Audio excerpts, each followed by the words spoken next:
बैठिए। हाँ, तो फिर वक्त मिल ही गया आपको मुझ नाचीज शख्स से मिलने का। ये किस टोन में बात कर रहे हो? ऐसा क्या कर दिया है मैंने जो इतना ओवर रिएक्ट कर रहे हो? पिछले 3 दिन से मुसलसल मैं तुमसे कह रहा हूँ कि मुझसे मिलो, और तुम हो कि तुम्हारे पास मेरे लिए वक्त नहीं है। मैं इन हालात में कोई रिस्क लेना नहीं चाहती थी। कैसा रिस्क? मैं नहीं चाहती कि मैं इन हालात में डैड के खिलाफ जाऊं, उन्हें शिकायत का कोई मौका दूं और डैड जबरदस्ती अपना कोई फैसला मुझ पर थोप दें। ओह, तो इसका ये मतलब है कि तुम पर भी तुम्हारे वालिद की बातों का असर होने लगा है। क्या कहना चाह रहे हो तुम? यही कि उस गुफरान ने पहले तुम्हारे वालिद के दिलो दिमाग को माफ किया और अब वो तुम्हें कर रहा है। ऐसा कुछ नहीं है फैसल। ऐसा ही है रामी। कहां गए वो तुम्हारे मोहब्बत के बुलंद दावे? तुम पहले तो कभी इतनी डरपोक नहीं थी। कल को ऐसा ना हो कि तुम्हारे वालिद तुम्हारी गुफरान के साथ शादी की फरमाइश करें और तुम हाँ कह दो। मैं मर जाऊंगी लेकिन ऐसा कभी नहीं करूंगी। मुझे तुम्हारी यही जुर्रत और जज्बा चाहिए रामी। तुम कमजोर पड़ रही हो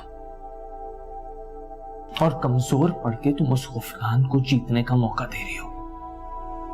वो हमारे दरमियान गलतफहमियां पैदा करके हमें कमजोर करना चाहता है और तुम उसे पूरा पूरा मौका दे रही हो। मेरी मजबूरी समझने की कोशिश करो। मैं एक बार तुम्हें खो चुकी हूँ, दोबारा खोने की हिम्मत नहीं रखती। क्या वाकई? क्या अब भी शक है? नहीं।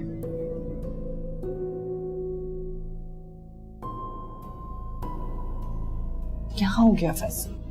तुम ठीक करो।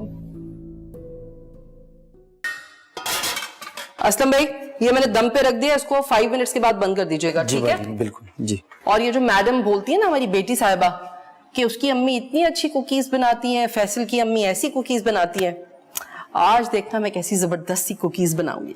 मैडम, कुकीज तो आप वैसे बहुत मजेदार बनाती हैं। असलम भाई, ज्यादा बटरिंग ना करें आप मुझे। फोन देखे रखा है मेरा? हाँ, फोन दे दें जरा। जी भाई।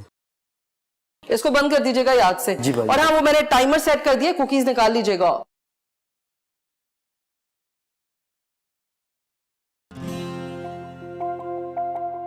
अच्छा मौसम हो रहा है आज। शहरियार को कॉल करती हूँ कि जल्दी आ जाए, मैंने उनकी पसंद का खाना बनाया। रामीन का मैसेज, ओ वॉइस नोट। बड़ा लाड आ रहा है अपनी अम्मा पर आज भी आपको। खैर जी, क्या फरमा रही हैं? मम्मा, मुझे नहीं लगता कि डैड को हमसे मोहब्बत है। उन्होंने हमेशा अपनी ही मनमानी की है और उसके चक्कर में हमेशा हम सब की जिंदगी को भी दांव पर लगा दिया। नूर आंटी जैसी औरत की बातों में आकर आपके साथ कितनी ज्यादती की, और फिर मेरे साथ भी। और अब जबकि सब कुछ ठीक हो गया था, एक बार फिर उन्होंने फैसल के साथ इतना बुरा किया।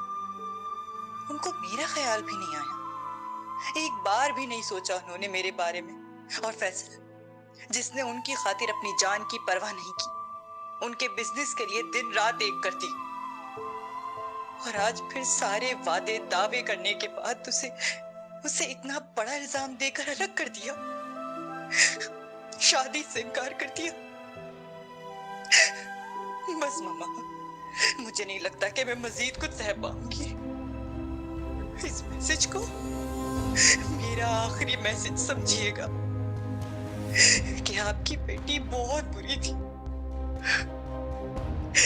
और हो सके तो मुझे माफ कर दीजिएगा।